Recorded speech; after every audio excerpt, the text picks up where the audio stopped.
হ'ল 2টা বজালৈকে ফেমিলি ঘৰত আছিলে 2টা বজাৰ পিছত মানে ফেমিলি ভাত লৈ মই দোকানত গ'ল তেতিয়া ছোৱালীজনী নাছিল স্কুলৰ এনুৱেল ফাংচন আছিলে ল'ৰাটোও গৈছিল মানে ফাংচন চাব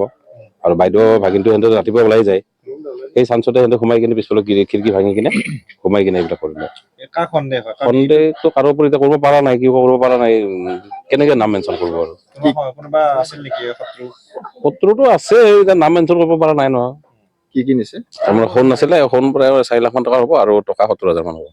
কি ভাঙিছে ভাঙিছে লকাৰ 6টা লকাৰ ভাঙিছে আৰু পিছফালে খিৰিকীৰ গ্ৰিল ভাঙি কিনে সোমাইছে কাপোৰ কানি এতিয়ালৈ গম পোৱা নাই চিআৰএ টিমে চাব দিয়া নাই চুব দিয়া নাই এতিয়ালৈকে এইটো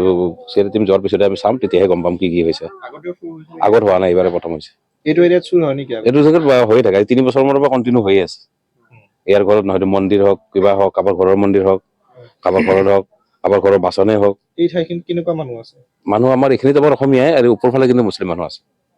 ওপৰখিনিত আৰু এইখিনিত আমাৰ এইখিনি গোটেইখিনি অসমীয়া মানুহ আমি ডেকা কলিতা কোনফালে অহা যোৱা কৰে সেইফালে আমি এইটো চাইডে বেছি নাহোঁ আমি আহোঁ আমাৰ এইটো ৰাস্তাটোতে আমাৰ যিটো মেইন ৰাস্তা নামঘৰ পথ বুলি কয় সেইটো দিয়ে আহোঁ ওপৰতে